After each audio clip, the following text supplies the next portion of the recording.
So for a while, I felt like I pulled the short straw on this list of talks. It's Christmas Day. We've just had such a nice, lovely day. Some of you were making an energy circle at the top of the hill this afternoon. We had energy circles in the morning. We've had this amazing meal. And vegan pastries at breakfast. Wasn't that such a nice day? And then now I'm going to talk about suffering. And not just suffering, I'm also going to talk about renunciation. So I thought I'd tell you that straight off so it doesn't come as a shock. Yes. Yes. But I think these are important things because what it is that basically Buddhism starts with experience. Buddhism starts with experience and it starts with the mind. So it doesn't start with an idea of how things could be. It just starts from how things are. Yeah, how things are. And as Paramabandhu said yesterday, in the human realm, there's pleasure. Nothing wrong with pleasure. Hopefully, after a day like today, you will know that there is Buddhism doesn't have anything against pleasure. In fact, being able to enjoy pleasure in a healthy way is extremely important. We need to be able to do that. Yeah. And also, in the human realm, there is pain. Yeah. So I am going to start by introducing a couple of Pali words, Sanskrit words, and it's sukha. Sukha is pleasure, and dukkha is suffering. Yeah? So I do need to be a little bit careful here. Hopefully you'll be able to follow this, because in one good way to think about pain and suffering, and I am going to try to differentiate between them, is that pain is inevitable. In the human realm, pain is inevitable. We will experience pain. But what is optional is suffering. Yeah? So suffering, this kind of dukkha in the sense of suffering, is optional. So those of you who have been doing the homework, watching your reactive mind, watching when you're in creative mind, you might have noticed that there are different flavors of dukkha. There'll be different flavors of suffering. And it will be on the basis of an aversion. There's a painful experience, we don't want it, and we react. Yeah? So maybe by this time in the retreat, your knees might have started hurting. And if you're not careful, if you're not mindful in meditation, what you might end up doing, which I have definitely in the past, is just spend your whole meditation thinking about how you're going to get through the next 6 or 7 or however long your retreat is. And that's your whole meditation. My knee hurts and oh my God, how am I going to get through this sit? How am I even going to get through the next X number of days? And I don't want to make a noise by moving. I don't want to disturb the people around me, but my knee's killing me, and I bet I'm going to be crippled by the end of this meditation. Yeah? And another flavor of dukkha is the dukkha of change. The dukkha of change, and that's usually based on craving. We want something that we don't have, and when we have it, we're worried that it will go away. So maybe you're conscious of this really good-looking guy, or a good-looking woman, or a good-looking person on this retreat, and you're sort of trying to find a way of getting into their presence. But you're doing that in meditation, which obviously you can't. And then when you're in a conversation with them, you're worried that it will end. So that's another kind of suffering. It might be a person, it might be plum jam,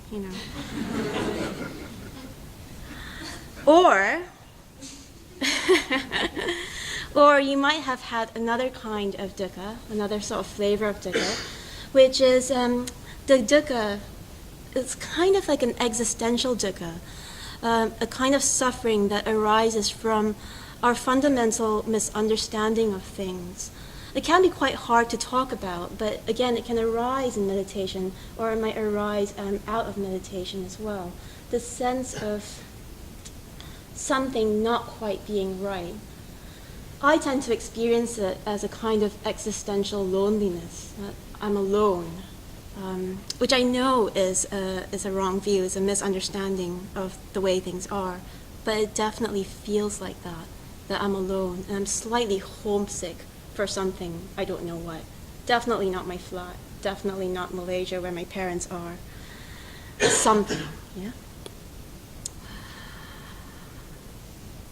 And dukkha can arise in relation to quite small things. It might be just that somebody doesn't look at us, somebody doesn't acknowledge us, or somebody says something off the hand and it hurts us. And we know that, it shouldn't, but it does. Or suffering can arise from really terrible things. Terrible things do happen that are completely out of our control. They can arise because of other people. They can arise because of world events. They can arise because the earth shifts, there's an earthquake, and we lose everything. So there's a whole spectrum of suffering as well. And I think it's quite good to know that. Garbhavati was saying to me, one of the things that's important about this teaching of suffering is that sometimes we can think that because we're suffering or because there's pain, we're doing something wrong. But actually, it's not that we're doing something wrong. There just is. Yeah? There's nothing we've done wrong. It's not because we're bad people. Fundamentally bad people. And it's quite important, I think, particularly in today's world of Facebook and Instagram. Sometimes we can get into this mode where it's as if suffering's not okay. We have to curate our brand on Facebook, or curate even like at work. All the time we have to be on message, on brand, We just have to be like the happy version of ourselves, and as if suffering doesn't exist, yeah? So, where am I going with all this?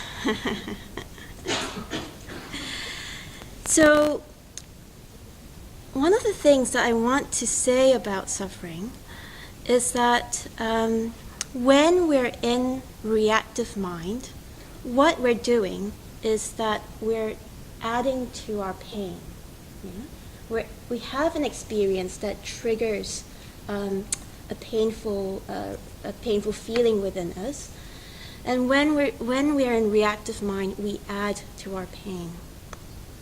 And we add to it in quite a lot of different ways, usually by just distracting ourselves and abstracting from our experience. So what we can do, which is, I'm just talking about myself maybe, but I get away from my difficulty by blaming other people. I can also get away from my difficulty from just getting very, very busy, so I don't have to think about what's difficult in my life. Or sometimes, and this might be quite subtle, but I can also apply the Dharma in quite a superficial way. Yeah? So, what do I want to do?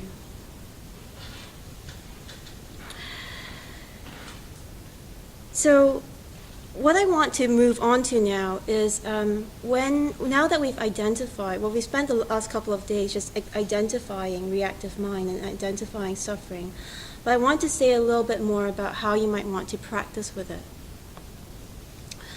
And really, the basic practices are mindfulness and metta. So, when we're in reactive mind, when we're in dukkha, what we need to do is to see if we can track back to the basic discomfort.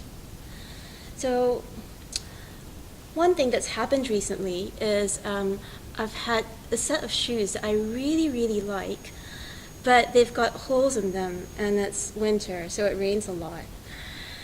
So if I don't check the weather before I leave home, and it happens to rain, my feet get wet. And it's not just that my feet get wet. I have wet socks, and I have to walk around all day in wet socks. And there was one morning when my morning routine is that I wake up, I meditate, and then I go and see my yoga teacher all the way in Houston. And there was one morning where I got caught in the rain. My feet were soaking by the time I got to my yoga teachers, and then I had to go to work. And I was in a little bit of a mood. In fact, I was in quite a big mood. And by the time I had to put on my wet socks. And I was just in this big story about I can't believe I'm working at this Buddhist center and they don't pay me enough to get a new pair of shoes. And my feet are wet. And how did I get myself into this situation where I can't afford a new pair of shoes? And by the time I got to the Buddhist center, I felt ready to quit my job, But really, what it was that I didn't check the weather forecast, and I could have put on my wellies. I do have a pair of wellies that are waterproof. But can you see that, what I probably needed to have done in that moment is just gone, oh, Danayutta, you're walking around in wet socks. And it is an uncomfortable sensation. It's a sensation that you don't like, and it is just wet socks. You could, ask to borrow a pair of socks. You could just go home and put on fresh socks. But, I just made it into such a big thing that I was about to do something that could really change my life and, change my good conditions that I'm in. Another thing that I've learned about being on retreat, just another little example, was just about sharing rooms. And over the years, I've been on quite a number of retreats, and I've shared rooms with people who don't snore, and I've also shared rooms with people who snore. In fact, I've not shared a tent with, but you know how when you camp on these camping retreats, the tents are quite close, and I've definitely have had only a bit of tent between me and the snorer.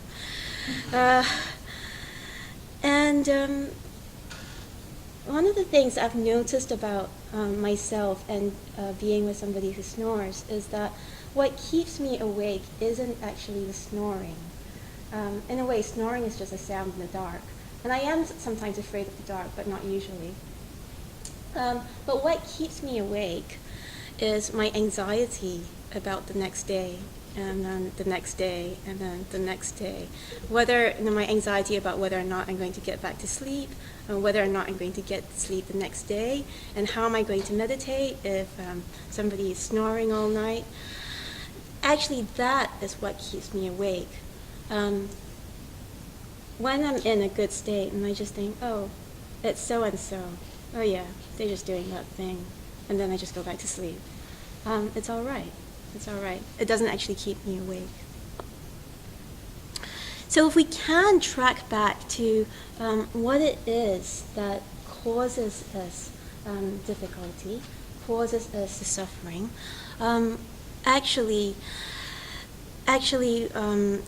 we won't be hijacked by it. Can you see what I mean? In that situation with the wet socks, I was just hijacked by the wet socks. In the situation with the snorers, it's just another person. And in a way, it's quite nice to have company. Yeah? So we need to pay attention to our what happens in those moments and see if we can track back to the sources of difficulty. Sometimes somebody can say something which is a little bit cutting, and if we can just realize that, oh, it makes us a bit insecure. It's not that we hate the person, it's the insecurity in us that's uncomfortable. Yeah? And also we can practice the metta bhavana. I think it's really important to practice the metta bhavana in response to suffering. I heard this story some time ago about another order member. They were telling the story about themselves and why they practice. And their story was that they had gone with a good friend to the doctors, and their friend was going to receive quite a painful injection into their spine. And he was there to give a bit of support to his friend. And the friend was lying on the bed, and the doctor put the needle in. And in that moment, his friend reached out to grab his hand, and he flinched. So we practice the metta bhavana so that we don't flinch. We practice the metta bhavana so that we develop a sense of robustness, so that we can have an effect even in the world that's just before us. And I do really believe that the more we turn towards suffering, the more we turn towards dukkha, the more capacity that we develop to face suffering in the world. And it's a bit like in those moments, particularly when we're really up against it, it feels like our heart will break. It feels like we won't be able to bear it. But we do. We do. Impermanence does have a good side. In a moment you'll have another experience, and that will be fine. But if we can practice just staying with that heartbreak, we tenderize our hearts, and then we develop a capacity to be with other people's suffering. Checking the time to see if I've got another story. Got time for another story. So sometimes, I hope I can tell this anyway, sometimes in the past I've had slightly not so good mental health. And that is really heartbreaking at so many levels. It's painful just to know that you can't sort of do very much about it in a particular sort of way. At one level you can, and sometimes you can't. And I remember when I was in a real state, and I was talking to my preceptor. I wasn't even ordained then, but this woman who eventually ordained me. And I was just saying, but I feel like I should be able to meditate my way out of it. And she really just empathized with me. And she also said, if you can go through this, in the future you will be able to be with other people with difficulty. And definitely in the last year I've felt that. It's a bit like I'm not afraid of other people who might, I don't know whether they do or not, but who might appear to be a bit sort of unsteady or have poor mental health. I don't feel afraid in a particular sort of way. I feel sort of fine, we can talk. So the more we can turn towards dukkha, the more we can be with it, the more we grow our capacity to be with it, in ourselves and with other people. So, I know this is all getting a little bit heavy, so what I want to do is to turn towards the Buddha in the human realm. So as Paramabandhu was saying yesterday, the Buddha in the human realm is a mendicant. He is a spiritual person. He is a seeker. He wears a saffron-colored robe. He holds a staff, and he holds a begging bowl. And what it's trying to say in the Wheel of Life is that once you're in the human realm, once you're roughly a happy, healthy human being, what you need to do is to live a spiritual life. If you want to grow and develop in this way, what you need to do is see if you can live a spiritual life. In a way, not even see if you can, and just do it. But what is a spiritual life? This is a question that came up in my group today. And I want to start off by saying that actually this thing of what is a spiritual life can be quite difficult to talk about. It's quite a nuanced thing. And sometimes when we talk about living a spiritual life, people can go away with the impression that it's about being ethical in the sense of recycling, or reading The Guardian, or having a particular set of liberal politics. And again, it can just sort of like get into a bit of self-improvement, or it can get into flights of fantasy where we literally believe, fantastical things, I guess. But spiritual life, it might look like all those things. It might look like, reading poetry. It might look like having a membership or at the Tate or going to it quite a lot. But it's much more than refined aesthetics. It's much, much more than refined aesthetics. Sometimes we can talk in terms of ethics and meditation and wisdom. Or we can talk in terms of like the religious life, but it's not religious in the sense of the ecclesiastical. In a way, it'd be great if all of you wanted to join the order, but even if you don't join the order, you can, and in a way, you must live a spiritual life. When I think about people who I look up to, my teachers, people who have been practicing for a long time, what I often see in them isn't something that's, in some ways supernatural, but in other ways they are extremely human. It's a bit as if they've practiced human decency, practiced being a very sane person, and elevated that sanity to almost like a transcendental level, so that they're just incredibly wise and incredibly kind. And they feel like they've done that by turning towards real issues. So not sort of things that sort of look spiritual, but real issues like transforming the relationships in their lives, transforming by living from their deepest levels of meaning and value that they can be in touch with. Yeah? And they do that in all areas of their lives, not only one particular area. But just to go back to the image of the Buddha, the Buddha in the human realm holds a begging bowl.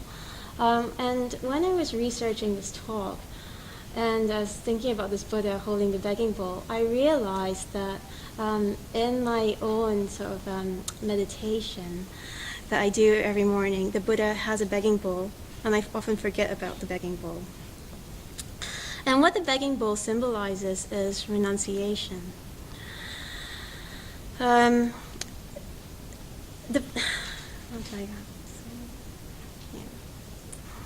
I think renunciation, in a way, it can sometimes be the great shadow of Western Buddhism. We don't really seem to like talking about renunciation. It feels too much like giving up all the nice things in life. Yeah. And in a way, it isn't about that at all. Sometimes I think a better word for renunciation might be growing up. What we need to do is just to grow up. And something about growing up is that it's like a natural process. I mean, imagine when you were a baby, you had all these diapers, and you probably had a rattle, and you probably had a dummy. And imagine if you never grew up and out of it.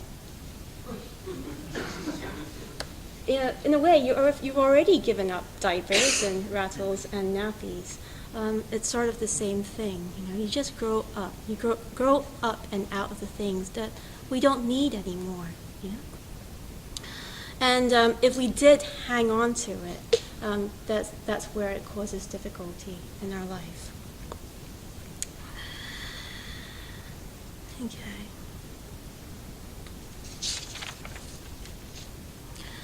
So renunciation could look like giving up stuff. It could look like having a sort of less demanding job so that you can have more time for spiritual practice. It might mean living a more simpler life. It might look like living in a Buddhist community rather than a house. But it also might not. In a way, renunciation is an individual thing, and we need to do it. In a way, Bhante says, every day more and more of less and less. So every day we do need to practice a little bit of renunciation, in a way as preparation for the big renunciation. We will grow old. We will be giving up our youth. We will grow sick. We will be giving up our health. And eventually we will die. We will do the big renunciation of giving up life. But whilst we're alive, in addition to giving up stuff, actually what I think is far more important is to look at the intangibles, the things that we hold on to, like our reputation or a sense of self-worth that we get from our glamorous job, things like that. In a way, those things are also important. So it's not just about giving up stuff. Yeah? We need to also get beyond all these narratives that don't serve us.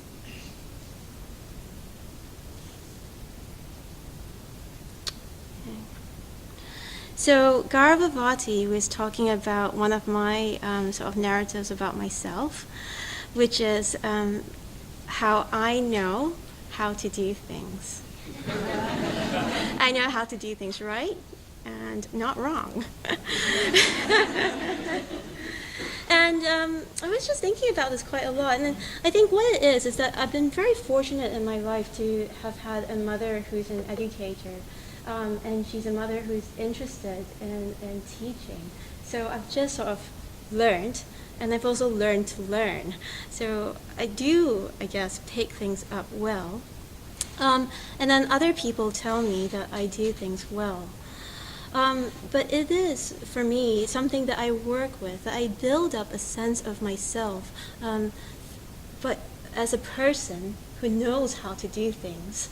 And then, when I get things wrong, it's incredibly shocking.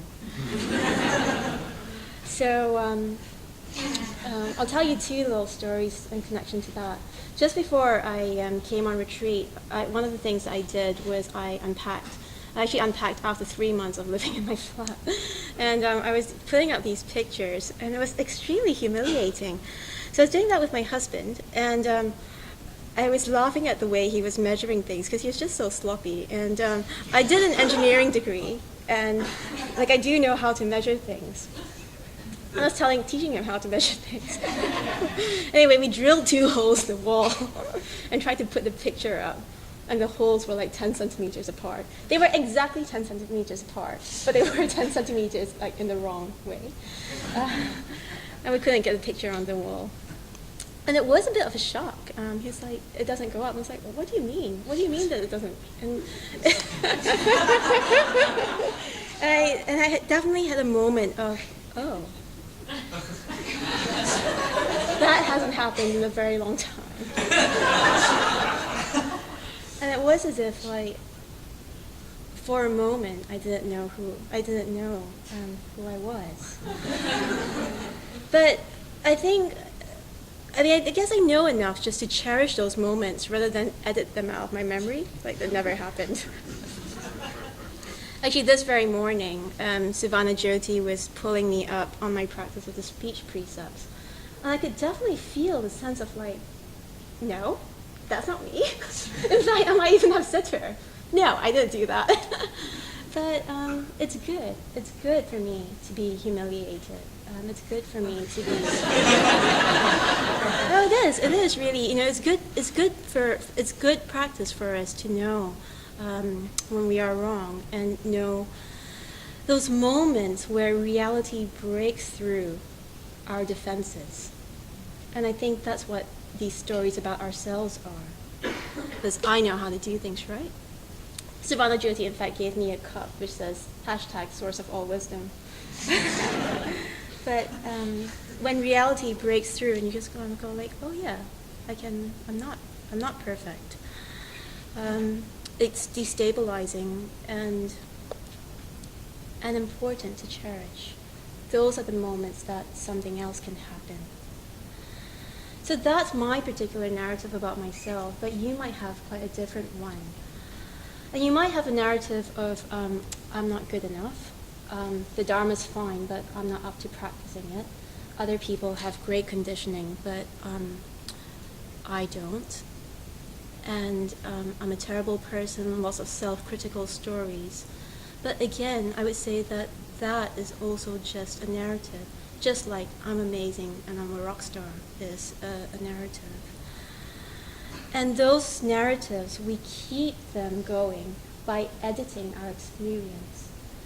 So just like I might edit out my mistakes, what might happen if you have self-critical stories is that you don't notice everyone who does love you and does encourage you. You might not notice people wanting to make connections with you. All those things might be edited out. And so you keep yourself isolated, just as I keep myself isolated. And what we do need to do is just to hang loose to these narratives, and even if we can, give them up completely. Because if we tell ourselves stories about ourselves, I bet you we're doing it about other people. So my story of I know how to do things right also means that other people don't know how to do things right. And in that way, we keep ourselves separate. Me in here, them out there. So I want to tell another little story, and this is a story about being on retreat and being in silence. So I was on a retreat, and I was doing this little job, this little task, and somebody else was doing it with me. So this is an order meditation retreat, and we're quite far into the silence. And this person was doing this job with me, and then they started chatting to me in the silence. And I got into this whole thing of like, come on, you're in the order. I'm sure you've done as many retreats as I have, probably even more. And why are you talking to me in the silence? And they're just chatting, and they're talking to me in the silence, and that's getting a bit irritated. And also righteously indignant. Some of you might recognize that mental state. And then the work period ended, and we were meditating. So in my meditation, I was doing my usual thing of, maybe not always that usual, but I was a bit distracted. And as it happens, as we all probably do that, you suddenly come to from distraction. So you have this moment of awareness. And then I realized that this person talking to me in the silence is exactly like me talking to myself in meditation. Like blah, blah, blah, blah, blah, blah, blah, blah, blah. It's exactly the same experience. And in that moment, something happened.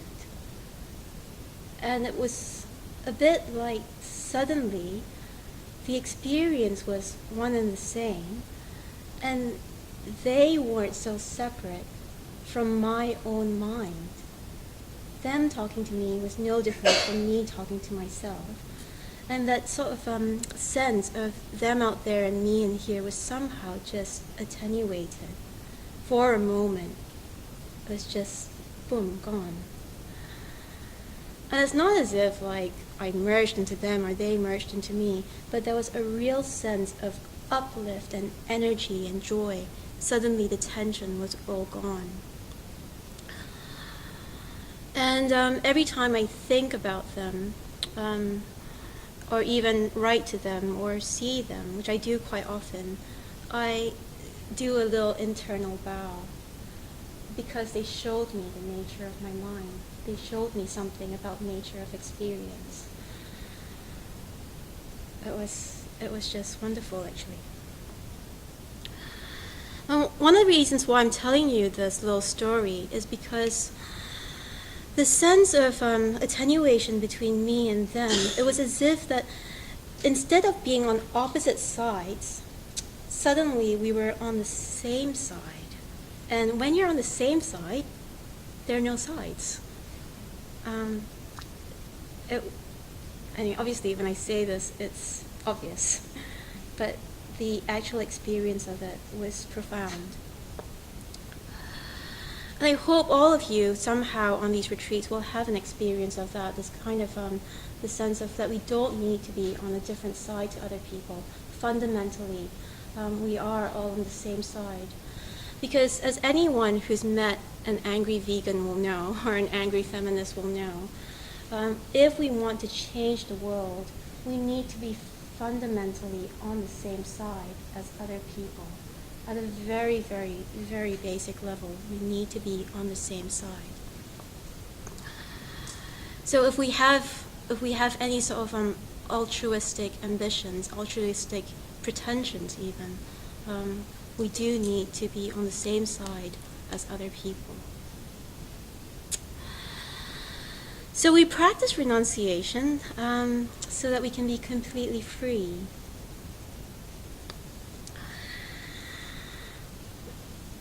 I want to say something about this, but I'm not sure if I've got time. So maybe I'll just say two things. There are just these two quotes from the Pali Canon, the sort of source text of Buddhism that I love. One is from the Udana, which is, just as the oceans have one taste, the taste of salt, so too does the Dharma have one taste, the taste of freedom. So it's not as if we do this renunciation practice just to, get rid of stuff and get rid of self. Ultimately, what we're trying to do is just to be completely free. And my current in my current practice, my image of freedom is one of the blue sky. In the blue sky, you can move in any direction. There are no grooves in the blue sky.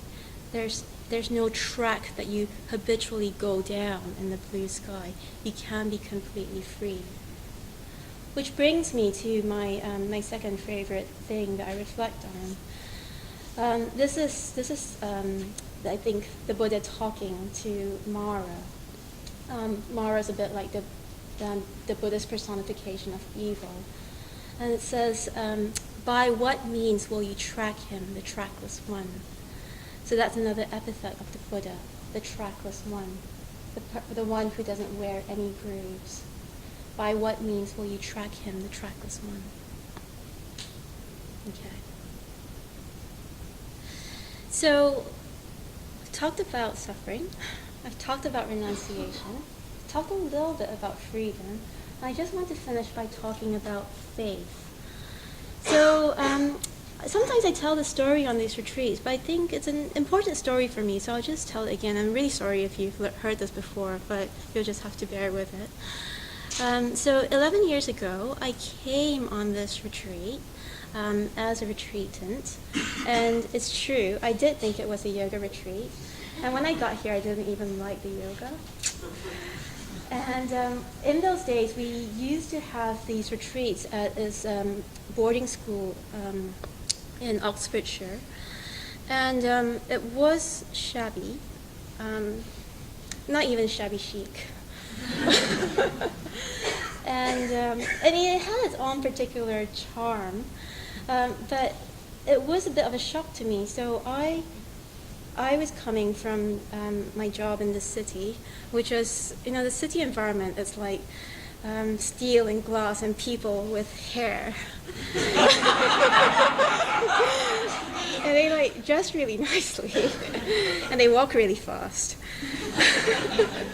And here I was in this boarding school. I just really didn't know what hit me.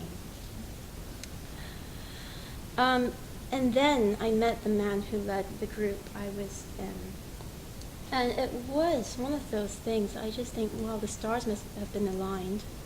Because he not only had a career in the city, he also had a career in this very, very specific area of debt financing that I did. It's a very small niche area, which was the epicenter of the financial crisis.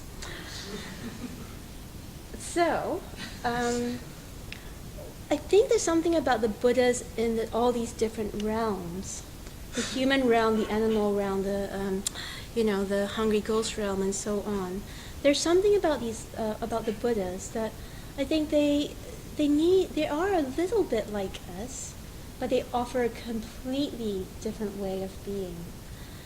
And here was Amalavajra leading my group. He was a little bit like me, but he was also completely different. In a way, I was very, very stuck in my job. I couldn't really imagine a life after banking, despite desperately wanting to get out of it.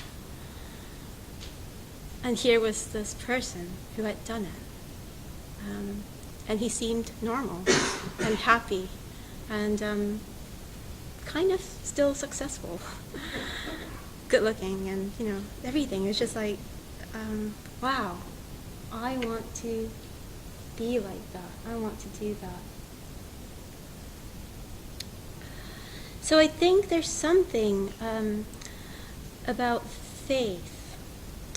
Vidyadhaka, a couple of days ago, he asked me, isn't there anything else you would like to be doing, after all this time on the retreat? Isn't there anything else you'd rather be doing at Christmas or New Year? And in a way, there are other things I would like to be doing, rather than worrying about the 51 toilets on site and whether or not they've got enough toilet roll in each toilet, or things like that. I would quite like to be in my flat sometimes, on my sofa. I've got a really big sofa.